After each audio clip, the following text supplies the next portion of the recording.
mɔgɔw ka kuma kunfɛ kuma de ka ca Mali kɔnɔ fo k'a dama tɛmɛ. D'abord Issa Kaunjim ne b'a fɔ ka waleɲuman dɔn, vraiment n teri don, a kanu bɛ n yɔrɔ kosɛbɛ, n y'a kanu mun kama a ka sincérité, a ŋaniya jɛlen don, a bɛ baara min na a b'a yirila n bɛ nin de la, a tɛ min na a b'a yirila n tɛ nin na. Et puis adamadenya bɛ n ji min na kosɛbɛ, hakilina danfara nata bɛɛ, ne ni Issa Kaunjim bɛ ɲɔgɔn sɔrɔ a ka so depuis 5 avril kɛlɛ wagati ka na don M5 ko fɛn tout, an tɛ ɲɔgɔn kan fɔ politiquement, mais a bɛ n wele a fɛ yen, an bɛ baro kɛ, an bɛ dumuni kɛ, an bɛ thé min, a b'a fɔ dɔgɔ ji min tɛ ni ne tɛ ɲɔgɔn ye don si n'a ma fɔ ko bon 5000 minɛ essence ta 10 000 minɛ essence ta, wariko tɛ o, bonya de don. A ye n dɔn a dɔgɔnin ye, ne ye n yɛrɛ dɔn a kɔrɔkɛ ye, sinon wari tɛ. Donc ani Rasbat ka minɛni fɔlɔ, Rasta bɔlen ɲɔgɔn faamubaliya donn'u ni ɲɔgɔn cɛ. A tun y'a ɲini ne fɛ vraiment ko i kɔrɔkɛ tɛ ka ne faamuya, ko a ka a dusu ka farin, ko mais ko n b'a to wagati ka tɛmɛ ko n bɛ tila ka kuma n'a ye. Bon Ala y'a kɛ o wagati ma taa yɔrɔ jan, ne yɛrɛ voyagera, et en même temps nin plainte ko in fana nana don ko kɔrɔ. A taalen prison na nin ko in fana na, Jimi segira ka ne wele fo CNT bureau, ne yɛrɛ k'a dɔn ko CNT bɛ CICB la, a kɛra Jimi ye weleli min kɛ ko n k'a sɔrɔ bureau la. Alors là ne taara Jimi sɔrɔ bureau la CNT la, a ko n ma vraiment ko i terikɛ ko n bɛ taa bɔ a ye. N ko Rasta wa, ko ouais, ko n bɛ taa bɔ a ye, ko vraiment k'i b'a fɔ a ye ko n b'a fɛ k'a ye. N ko d'accord, n ko problème t'a la, ko vraiment ko min y'a sɔrɔ ko a kɛn bɛ k'ale yɛrɛ gêner quoi, ya ko tɛmɛnen na o ma ɲɔgɔn faamu, n ko problème t'a la. Ne taara MCA la, n y'a fɔ a ye n ko bon n ko Jimi b'a fɛ k'i ye quoi, ko Rasta ko ne ma ko problème foyi t'a la, kɛlɛ t'ale n'a cɛ, c'est son frère. Politique ko ni fɛn ninnu de o ka danfara b'o la, ko au-delà de ça ale ti o don adamadenya ni social la quoi. Donc voilà pourquoi ne retour di Jimi ma ko donc k'a bɛ taa, et fo ka se vendredi la Jimi ma ne wele ko n bɛ taa, samedi ne ye Jimi wele, n ko ni m'i sen fa ka taa, n ko Rasta ka audience bɛ sɔn ka kɛ tribunal la mardi, donc bon n'o dun kɛra a bɛ sɔn ka libérer, n ko ne ka jateminɛ na quoi. A ko problème t'a la. Dimanche Jimi ye ne wele ko ale ni MCA tɔ ye miniti 10 ye, ko n bɛ ka taga i kɔrɔkɛ lajɛ. N ko Dieu merci, n ko diyara n ye. A taara a lajɛ fana, u kumana u baro la, j'étais très content. Après ne ni Rasta ye ɲɔgɔn sɔrɔ, a ye compte rendu kɛ n ye,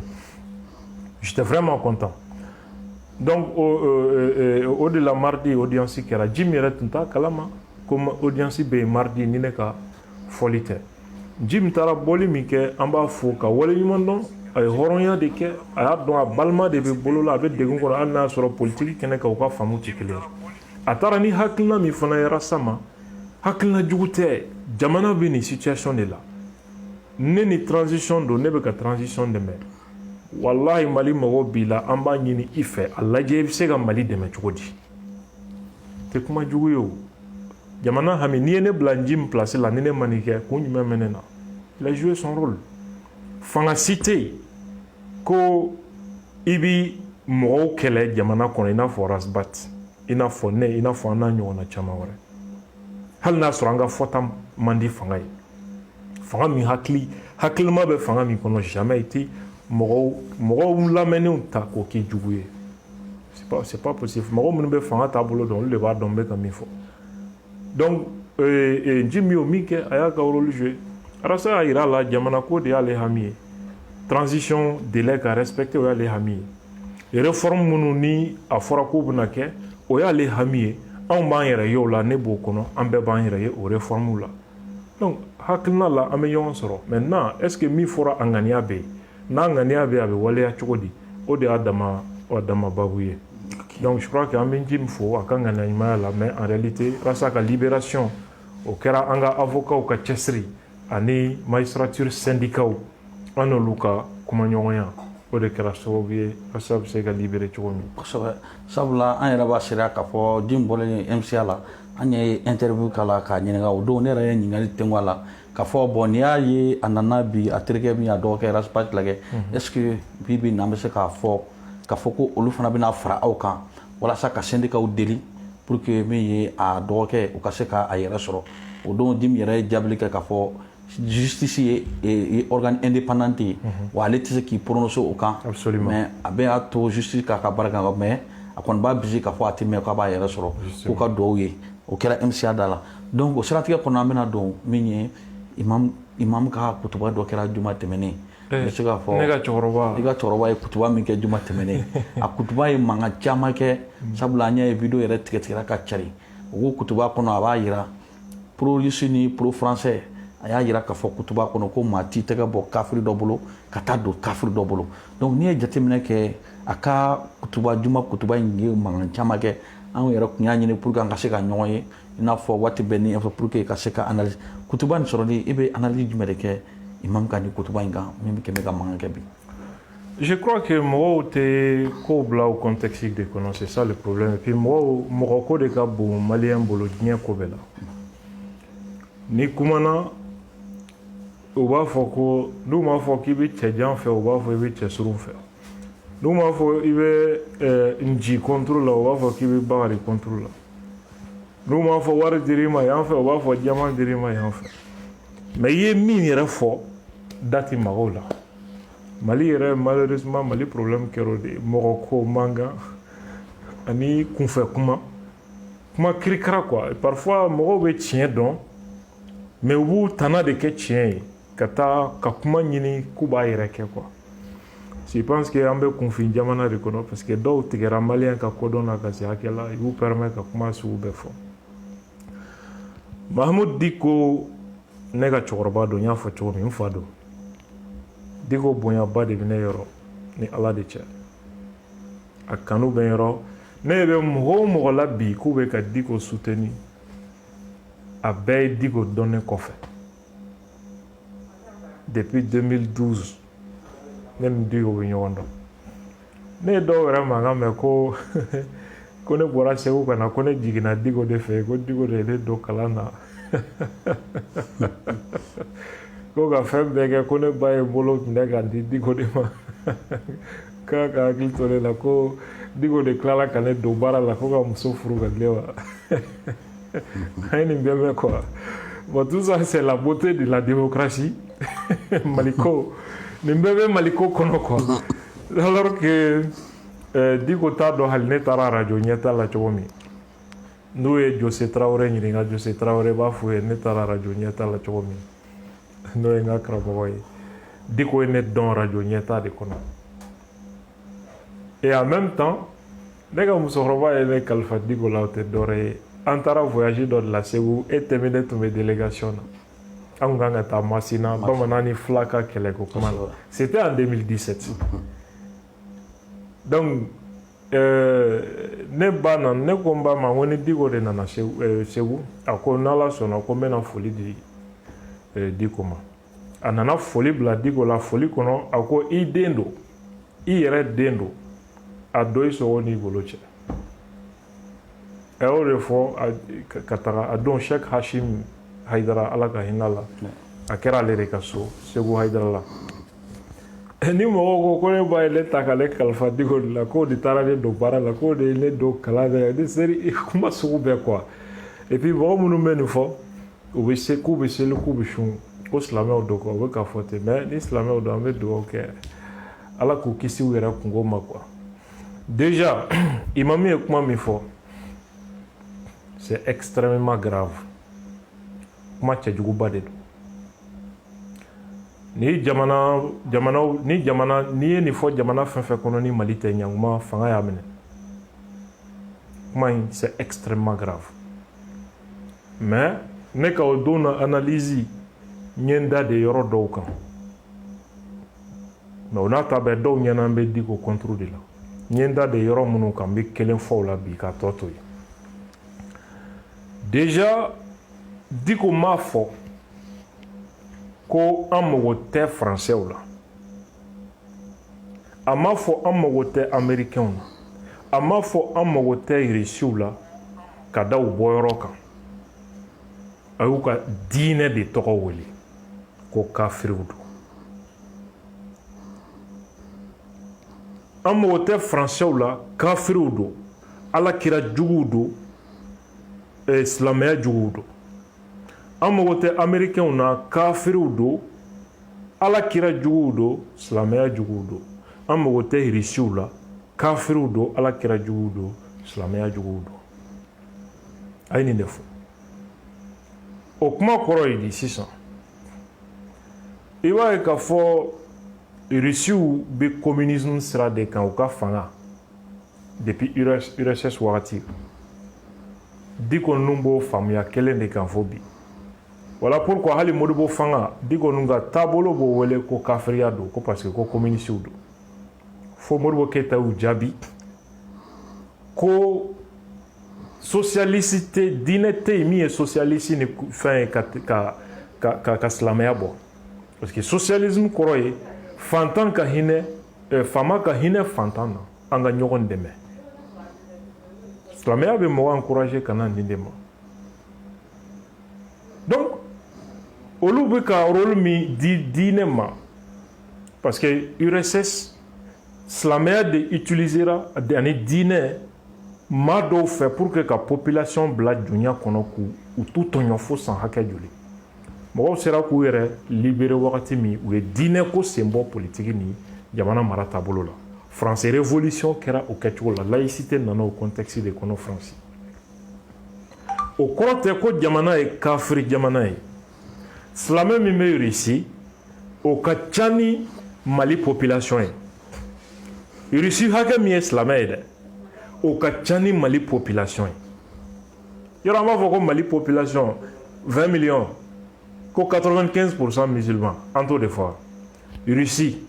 silamɛ nombre k'a daminɛ 25 millions ka taa 30 millions de musulmans o de ye Russie ye Poutine ye misiri min jɔ Russie Europe bɛɛ a ɲɔgɔn misiri tɛ yen o bɛ jɔ ni kafiriw dɔrɔn de bɛ yɛlɛ jɔn bɛ taa seli a kɔnɔ donc Russie silamɛ ka ca ni Mali population ye France silamɛ min bɛ yen 5 millions de musulmans i bɛ ka faamu allez-y 5 millions de musulmans o de bɛ France jamana kɔnɔ n'i bɔra yen États-Unis fana silamɛ hakɛ min bɛ yen a bɛ 2 millions bɔ olu ka population na bon ni mɔgɔ sɔrɔla o bɛɛ kɔfɛ k'a fɔ ko i bɛ kafiriya ko kuma fɔ ani silamɛya ko kuma i b'a dɔn k'a fɔ ko i filila fo filijuguba autre point n'ale ko ko Rusiw ni Français ni fɛnw ka armée k'u nana silamɛya ni alakira ka fɛnw de kɛlɛ Mali kɔnɔ 2013 France ka armée ka intervention na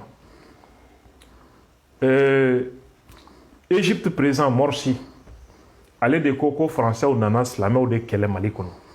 k'u bɛ diinɛ kɛlɛ de la Mahmoud Diko de ye conférence kɛ maison de la presse la a don ne bɛ yen k'a fɔ ko o kuma min bɛ ka fɔ ko Faransi nana silamɛya kɛlɛ ka silamɛw kɛlɛ k'o tɛ tiɲɛ kuma ye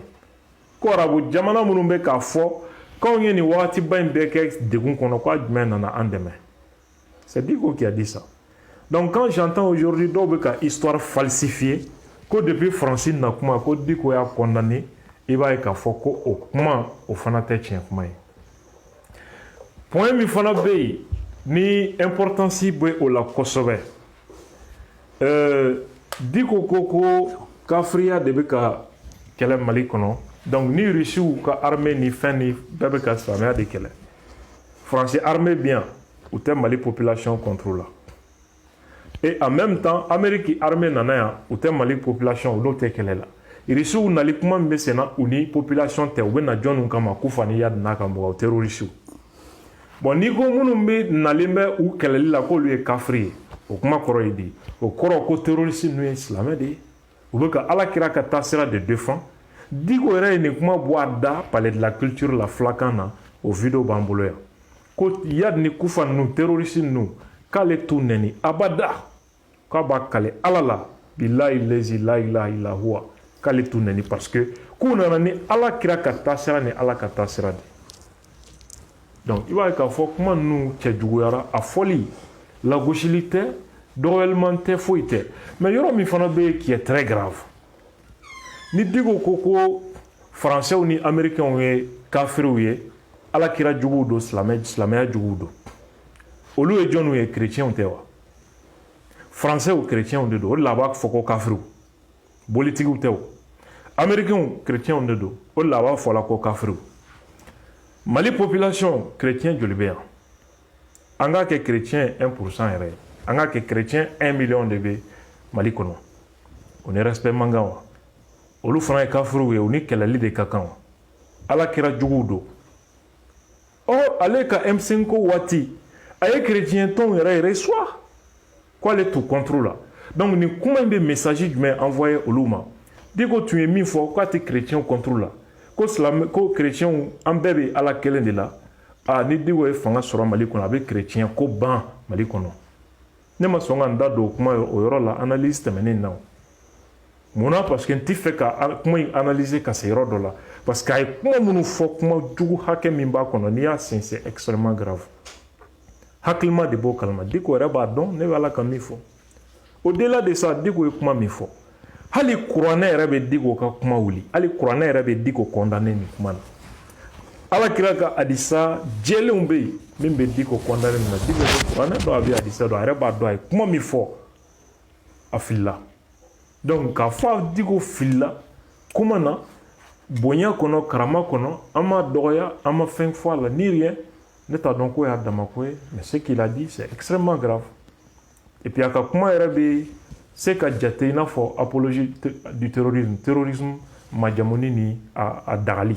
a ka kuma bɛ taa o sira de fɛ. ok ɲangi waati min na an y'a ye min ye gouvernement Choguel Kokala Mayiga i n'a fɔ denni y'a jira k'a fɔ gouvernement ko a ministre man ka tɛmɛ ministre 25 kan walasa ko jamana bɛ kɔlɔlɔ min kɔnɔ train de vie ka se ka réduire o bɔ kɔfɛ an y'a ye Mutari Wani kɔni ye gouvernement fɔlɔ sigi o respecté la mɔgɔ 25 a ka gouvernement filanan o fana kɛra mɔgɔ 25 nka nin waati in na an y'a ye Choguel ka gouvernement na kuma cayalen bɛ sabula maa caman de y'a jira k'a fɔ hali n'a y'a sɔrɔ ko ministre ye 25 ko ministre délégué 3 ko o farala kan avec rang de ministre ko donc 25 ni ko o sɔsɔra nka hali bi fana an y'a ye a fɔra ko a ye conseil dɔ nommé tuguni o fana nommé avec rang de ministre mankan de bɛ ka caya est ce que nin waati in na an bɛ se k'a fɔ charte sɔsɔra wa ou bien kuma minnu fɔra olu yɛrɛ fɛ k'a fɔ tɛnɛ ko bɛ ka a saraw sɔsɔ nin bɛɛ ye dalilu ye k'a yira an na ko politikimɔgɔ dalakan fu de don maliyɛnw tɛ se k'u jigi da ninnu kan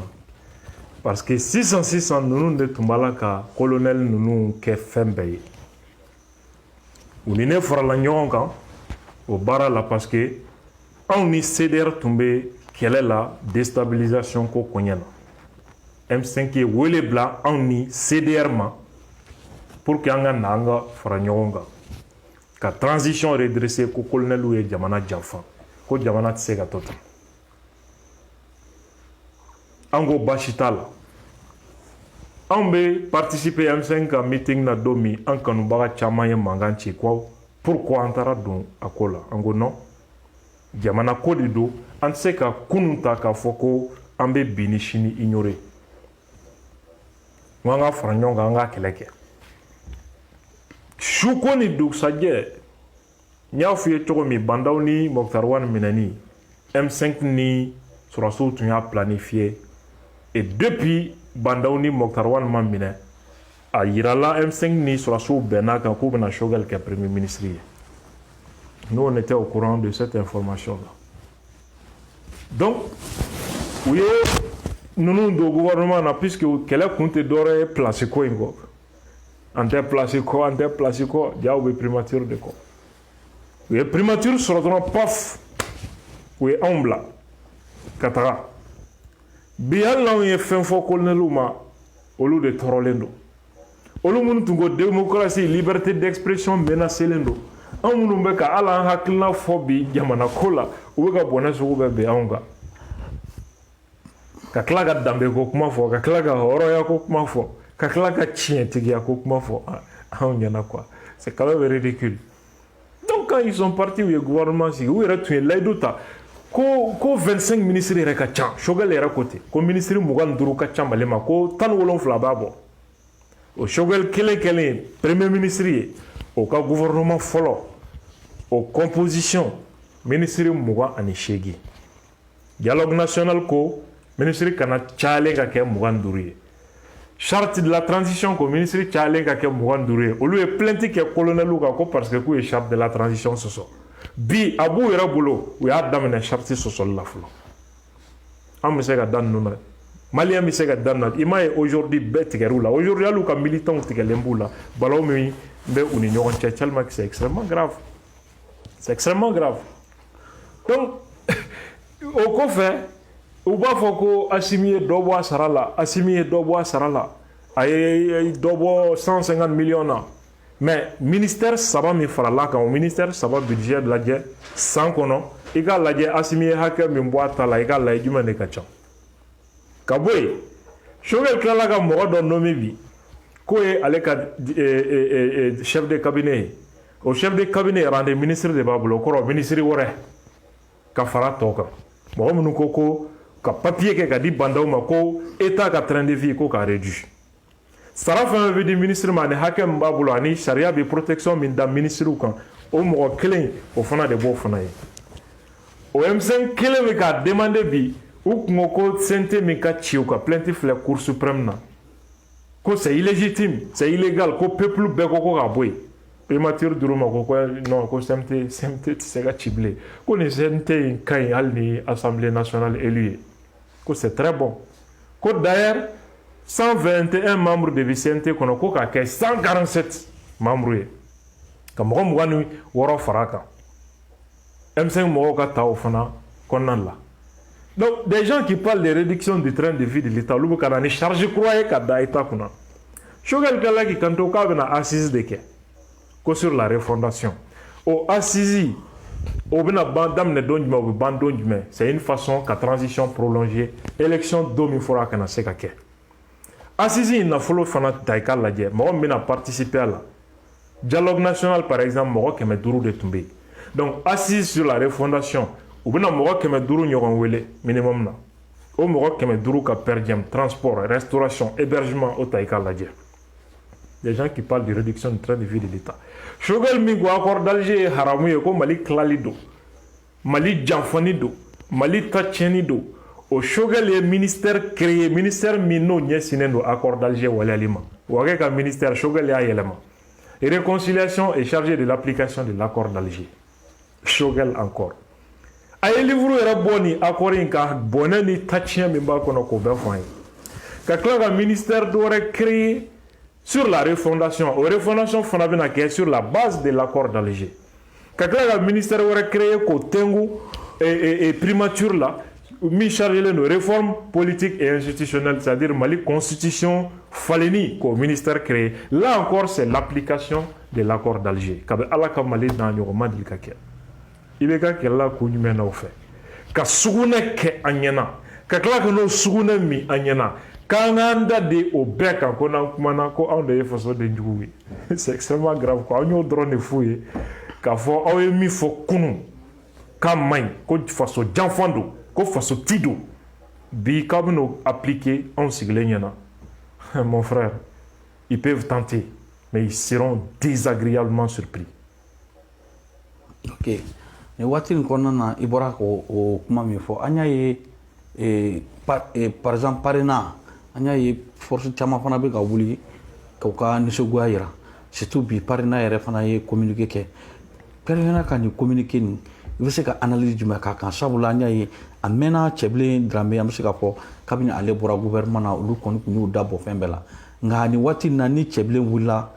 sabula bɛɛ bɛ Cɛbilen ka ko position dɔn est-ce que bibi na parrainage ka wuli ka nin position sugu ta est-ce que o tɛna se ka kɛ gɛlɛya ye walasa ka ɲɛsin nin transition ye. oui bɛɛ b'a dɔn Cɛbilen Daramɛ fara ɲɔgɔn ka miiri min b'a la ani murutili kodɔn n'a fɛɛrɛ min b'a bolo jamana kɔnɔ dɔɔnin tɛ o depuis mars 91 taw la ka na se an tɛ a banna a cerveau tun y'olu de ye Sumala Sise ka campagne ni a fɛn mobilisation na cerveau tun ye ale cɛbilen kelen in de cɛbilen Dramɛ fana kelen tɛ Adema b'a kɔ a ka ko in na Asma fana b'a la parce que u ye lajɛ laban min kɛ n ye Asma y'a kɔnɔ n ye PS yelen kura Amadu Koyita ninnu y'a kɔnɔ ninnu tɛ mɔgɔ denniw ye jamana kɔnɔ Choguel ka gouvernement UNTM olu ko u mago tɛ nin ko in na M5 yɛrɛ kɔnɔ a cadre baw caman de bɛ yen minnu ni olu dusu tiɲɛnen bɛ bi a jeunesse fanba dusu tiɲɛnen bɛ bi a y'a dɔw ka kumakan mɛn o don na primature la u tun bɛna ɲɔgɔn bugɔ ye ale mɔgɔ tun tɛ se ka don balaw fɛ primature la Choguel yɛrɛ sen kan o ye M5 mɔgɔw ye dɔrɔn ye RPM ye communiqué kɛ kunun k'a fɔ ko in kɛra cogo min u tɛna jɛn n'a ye wa transition délai ka respecté parce que bɛɛ ye Choguel bolo ja ye u b'a fɛ transition in kalo 6 k'u b'o de fara a kan ka fɛrɛn bɛɛ di a ma faso nafolo la donc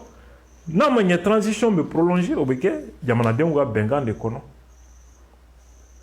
élection fana kɛli bɛna kɛ taabolo min na o bɛ kɛ jamanadenw ka bɛnkan de kɔnɔ mais dogo ni janfan aw tun ye fɛn o fɛn fɔ a bɛ ka ko kɛ bi min ka jugu n'o bɛɛ ye c'est extrêmement grave donc cɛbilen ni parrainat b'o hukumu de kɔnɔ parce que parrainat ninnu nana sɔmi ko ninnu tɛ fɛ ka élection kɛ u t'a fɛ ka élection kɛ donc u ka exigence n'i y'u ka communiqué ni kumaw ta k'a lajɛ i b'a sɔrɔ u sinsinnen bɛ layidu minnu taara maliyɛnw ye ani CEDEAO ye transition fɛ ko transition délai de respecter élection bɛ k'a ɲɛma wa maliyɛn bɛɛ da bɛ don a organisation na u ka kuma bɛ o yɔrɔ de kan n'u ko u b'a bɔ o la k'u b'a kɛ yɛrɛsagokɛ ye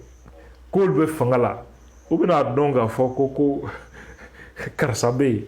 karisa fana bɛ yen kɔrɔnfɛmɔgɔw bɛ yen tilebinfɛmɔgɔw bɛ yen a bɛɛ ye fasoden kelen ye mɔgɔ si kelen sago tɛ se ka boli jamana kan la souveraineté appartient au peuple tout entier aucune fraction du peuple ne peut s'en attribuer l'exercice o ye Mali constitution kɔnɔ kuma di donc n'a sɔrɔ u kunna ka di u bɛ segin ka na peuple ma ka peuple lamɛn mais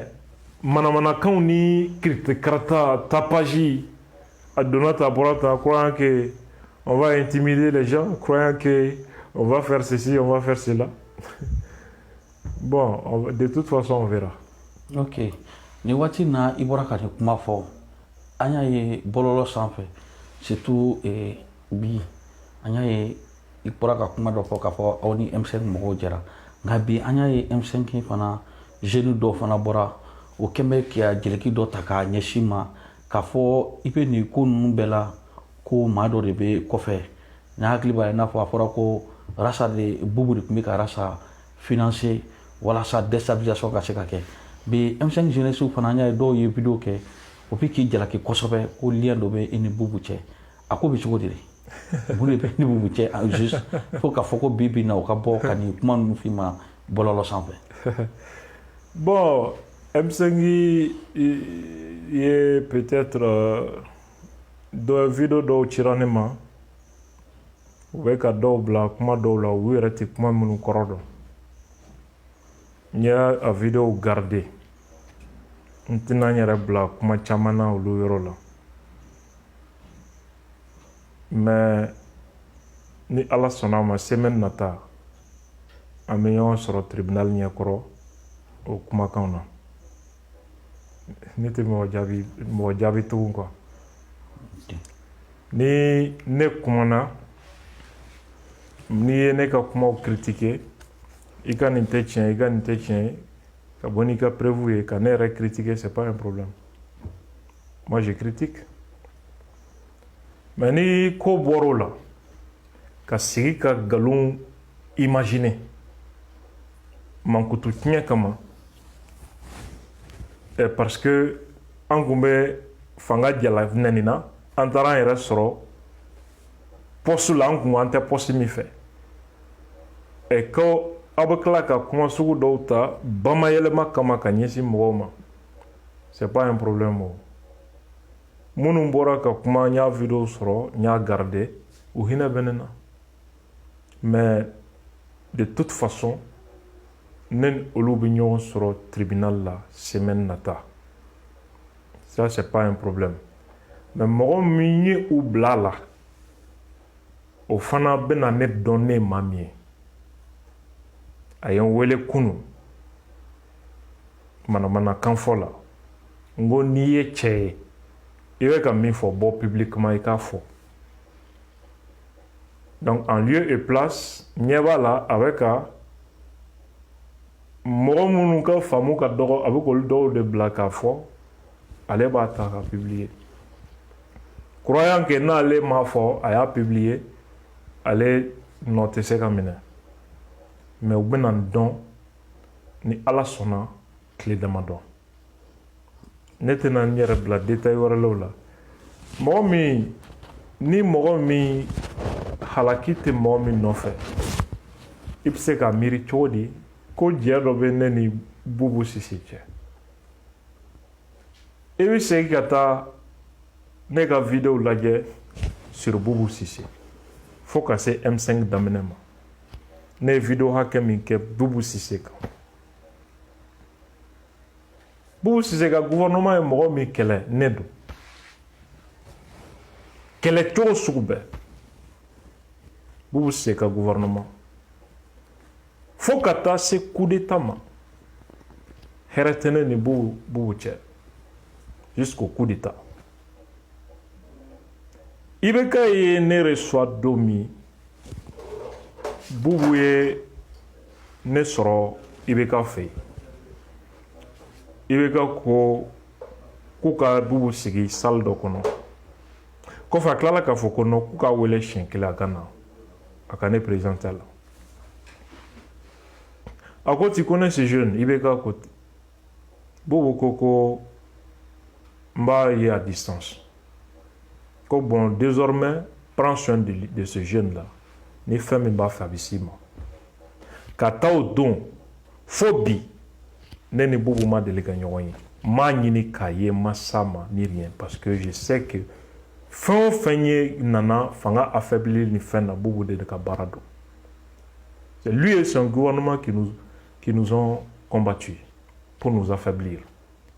ka hali fanga kɛlɛbagaw fusaya ni anw ye Bubu n'a ka gouvernement de ka baara don et jusqu'au coup d'état ni mɔgɔ tilala ka taa ni manamanakan dɔw ta k'o miiri pensant que u ye diɲɛ kuma bɛɛ fɔ don dɔw la n'u m'a fɔ ko Karim u b'a fɔ ko première dame u b'a fɔ ko Jara Soba u ye mɔgɔ sugu bɛɛ waati dɔw la yɛrɛ ko Haidara de bɛ ka ne financer u kɔni u ye mɔgɔ sugu bɛɛ tɔgɔ fɔ sa mɔgɔ minnu yɛrɛ bɛ nin kuma sugu yɛrɛ fɔ la mɔgɔ façon minnu yɛrɛ don ni n ye n da don u ka vie la c'est très grave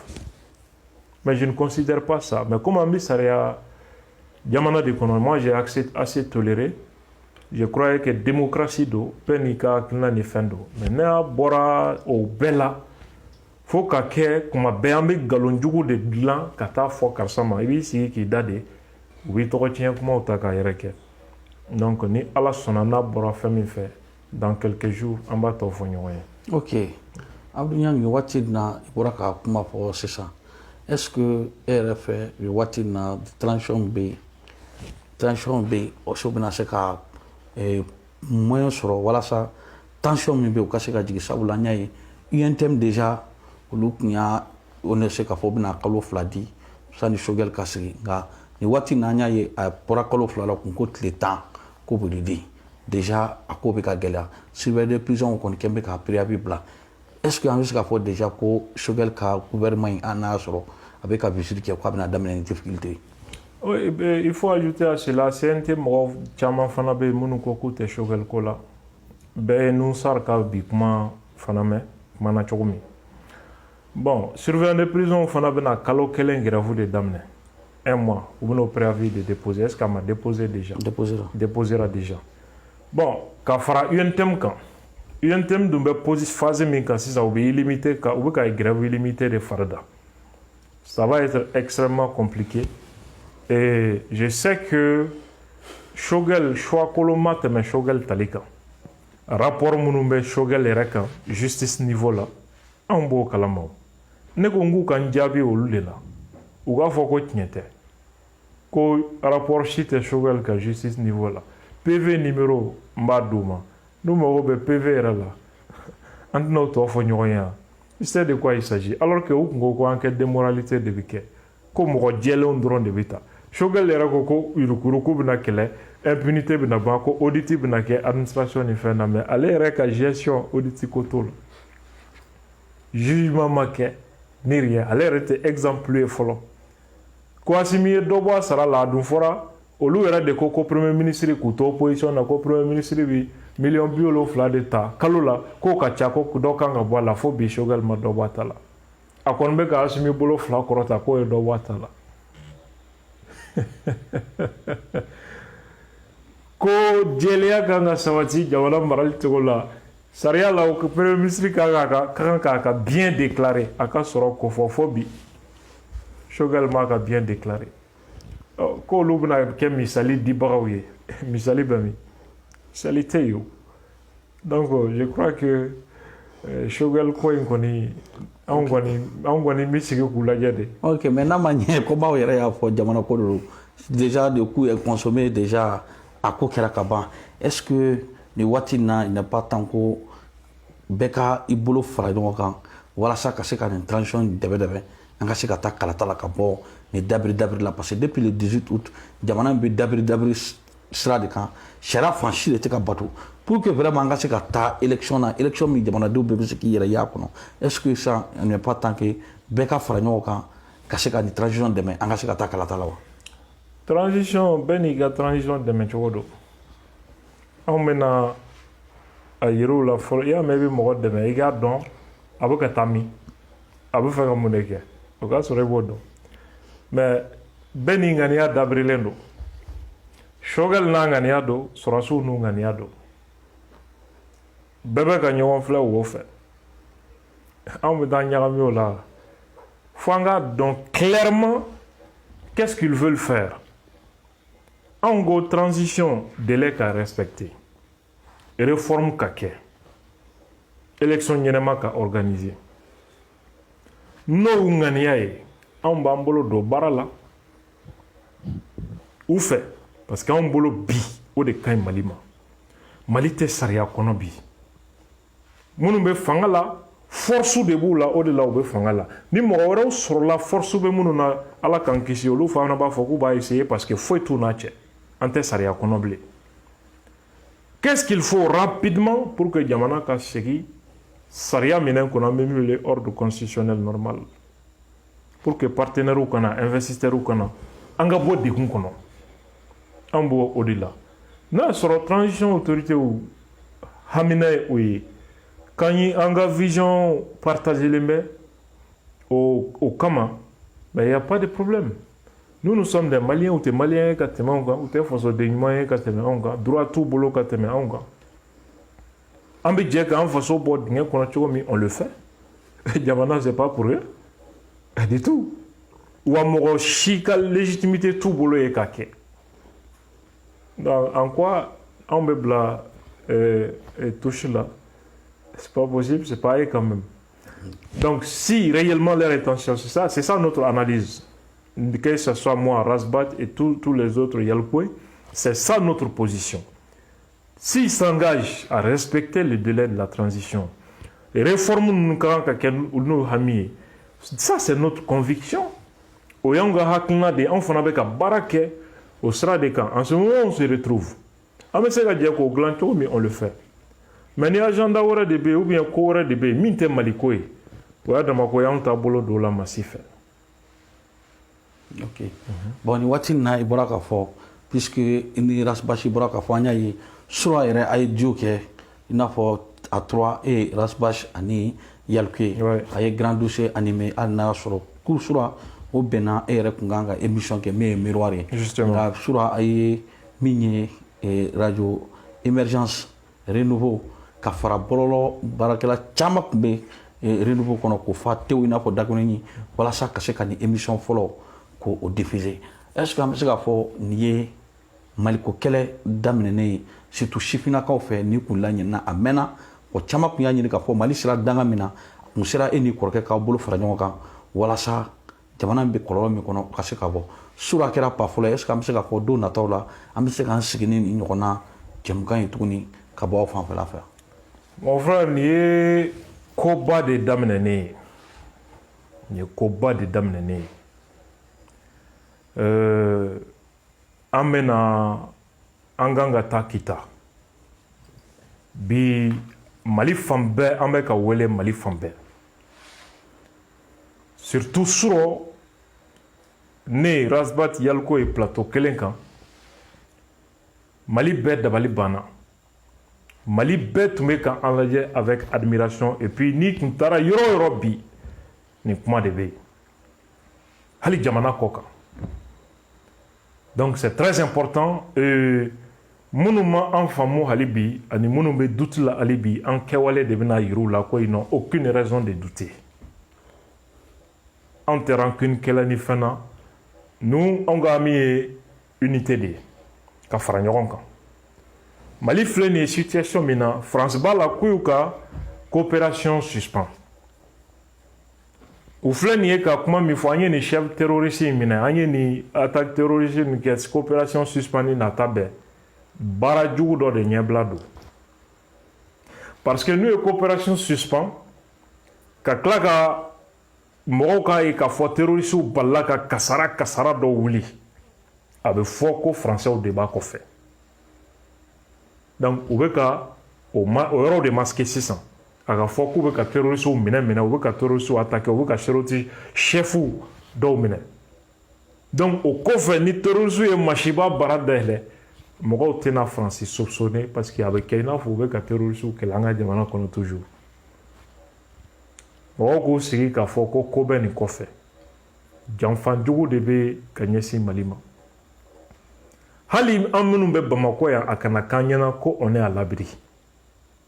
an bɛɛ bɛ se ka sa à tout moment jamana bɛ danger de la et ça nous interpelle tous anw bɛ wuli ka jɔ la o hukumu de kɔnɔna la ne Rasbat Yalko ye an ka kɛlɛ ye nin de ye mais démagogue ni populisme kan minnu fana bɛ sen na a ye France gɛn a ye a kɛ tan Russie kan na o ye kunfɛ kuma ye an tɛ dɔ fali fɛ kurun kɔnɔ kɛlɛcogo de bɛ tubabu la olu ka kunfɛ taga in tɛ an ka wuli ten an kunfɛ a y'a dɔn ta a y'u gɛn ni Mali ni Asimi ko bi ko France ka y'an bila a bɛ yan dɔgɔkun fila o b'a sɔrɔ u taara mais fɛn min bɛ bɔ a kɔfɛ an bɛ n'a ye a tɛ ko anw ka armée dɛsɛ ka dɛsɛ don du tout mais ko de bɛna don maajugu kɔfɛ fɛn min b'an ka jamana sigi a sen sabara kɔnɔ fɔ Bamakɔ yan an bɛ tila ka t'u deli ka na n'u ye baara bɛ kɛ ni hakili de mɔgɔw b'a la Irisiw ani fɛn etc k'an ka taa Irisiw nɔfɛ ka na an ka armement ni fɛnw san ils n'ont rien compris Libye Kadhafi ka armée anw bɛ san joli kɛ san'an ka armée ka se Kadhafi ka armée capacité la Kadhafi allié kun ye Irisiw de ye pourtant résolution votera Irisiw ɲɛna conseil de sécurité la ka taa Libye bombarder Irisiw m'a fɔ k'u b'o opposer a don n'u tun y'u opposer a tɛ kɛ pourtant Syrie ta u y'u opposer c'est ça le problème arme mun tun bɛ Libye Kadhafi bolo ani armée sugu min b'a bolo kalo 8 u ye Libye kɛ jɛ ye Libye détruit la bi carrément où était la Russie à cette époque pourtant u ni Kadhafi tun ye allié de c'est ça le problème anw dun ka armée tɛna se Libye ta ɲɔgɔnna na dɛmɛ mana kɛ cogo cogo ka bɔ Russie la fo an ka baara kɛ ni hakili de ye dɔɔni dɔɔni k'an ka jamana k'an jɔ sen ɲɛ k'an ka jamana bɔ bolo la mais an ka girin ten an kun fɛ an ka taa a tɛ kɛ ten dɛ Russie tɛ baara kɛ fu fana o fana bɛ sara de donc fo an ka baara kɛ ni hakili ye o de ye anw ka position ye an kan ka taa Kita fasojɔ baara la n'an bɔra yen an bɛ don Ɲoro parce que an kan ka tourner daminɛ ka se diinɛmɔgɔw ma au conseil présent Chérif Ousmane Madame Naïdara anganga sama anganga senyoro anganga se Mali et région kono et confirmer la guerre s'il faut aller au-delà tourner pour qu'anga hakina nous mobilisation bese ke chomi ka jeunesse ke kileye Maliko barala o hami de be on a sino ho ho nunte quoi. OK.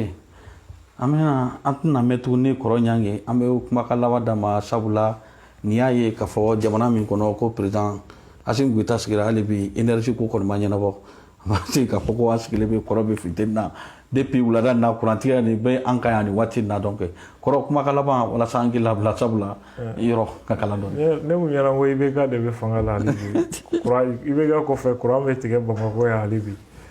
Donc je crois que c'est compliqué. On peut m'aimanter faire une vidéo là comme ça et divine fait on a toujours. Ça veut dire qu'en réalité, manamana manga yi ote jamana jo quoi. On peut droit de que ala ka hakriman di malioma. Mali ba de ngania de bolo. Anu mirina jugu. Mali mbo de bolo. Ni jamana de ngania nyana domi ka nyesi jamana ma. Jamana mbe bonno la ka je ñogo hasidiya jugu ko ne be dowla ka a fo reconnaît de Francis ka porte-parole reconnaît de ka Francis soutenir quoi. Quand j'entends des choses comme ça je ris quoi. Mo munu nana on soro Francisco politique dénonciation phobie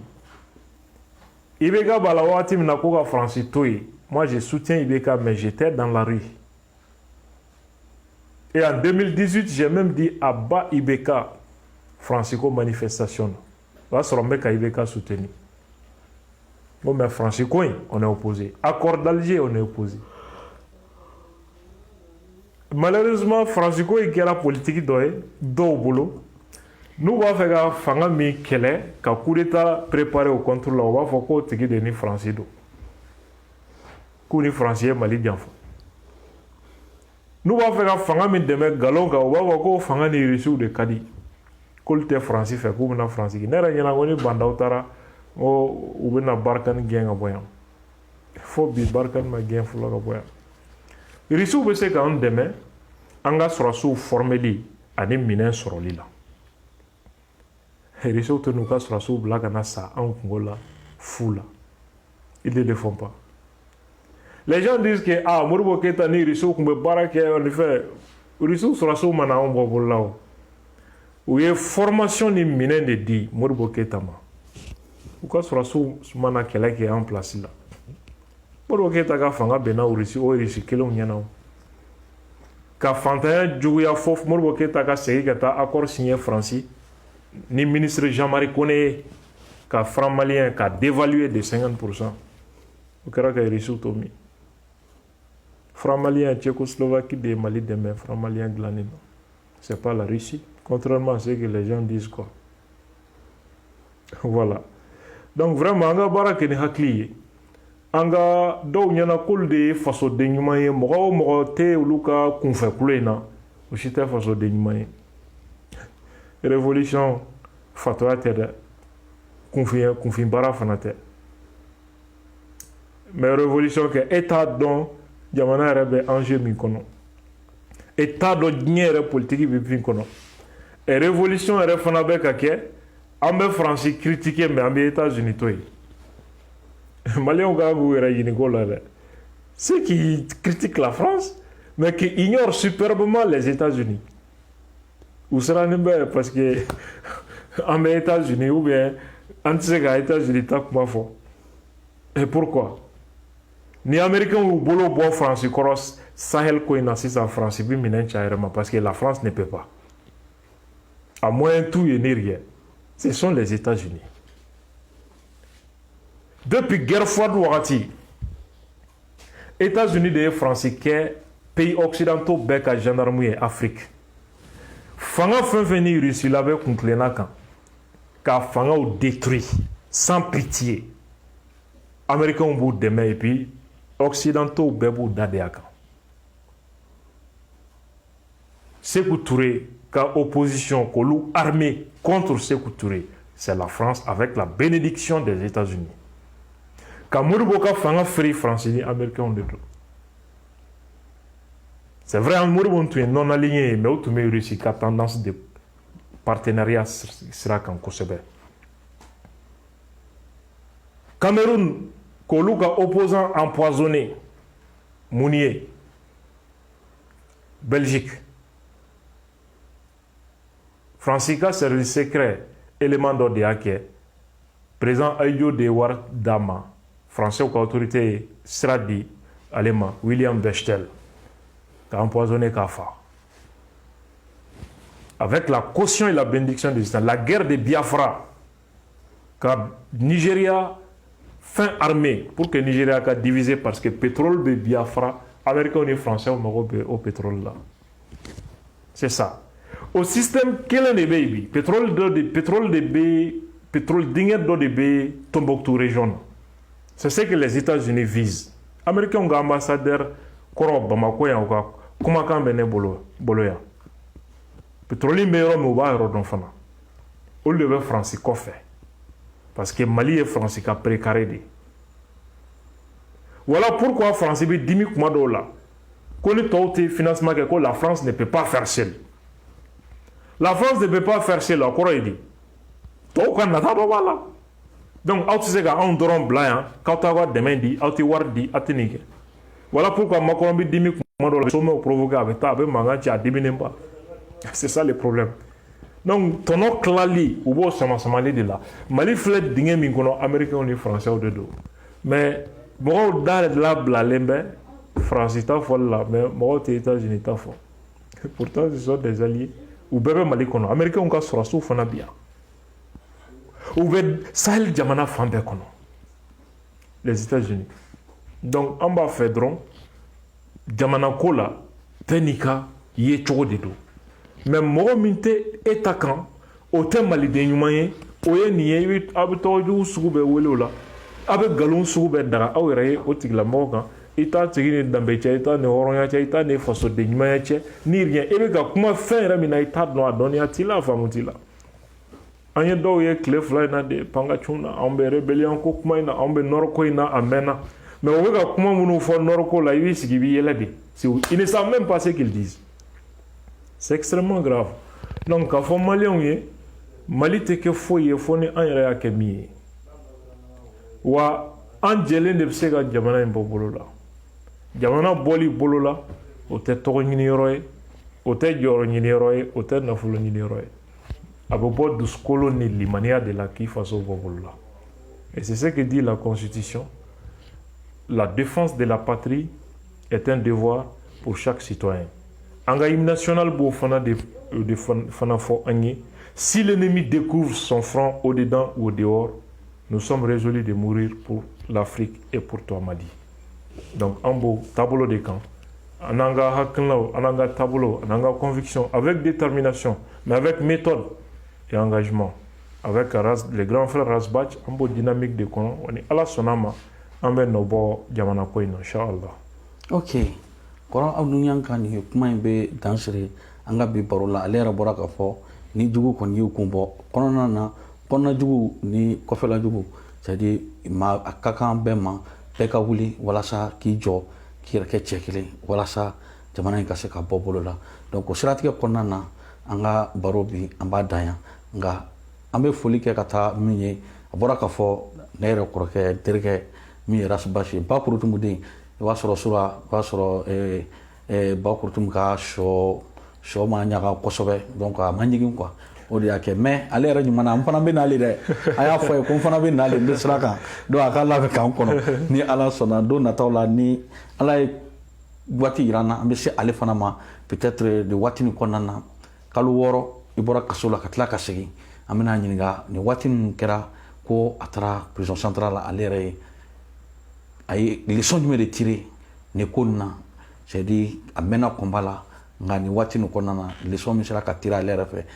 ale yɛrɛ ka yeta ye min ye jamana kɔnɔ jamana bɛ ka taa taabolo min na an bɛ se walasa k'a ɲininka donc o siratigɛ kɔnɔ an b'a fɔ aw kan bɛn waati wɛrɛ nka n y'o de fɔ n y'an ka fɔ a kɔrɔkɛ ne fana bɛ n'ale bi nin ye dɔɔnin dɔrɔn n fana bɛ n'ale dɛ a k'an kɔnɔ n bɛ sira kan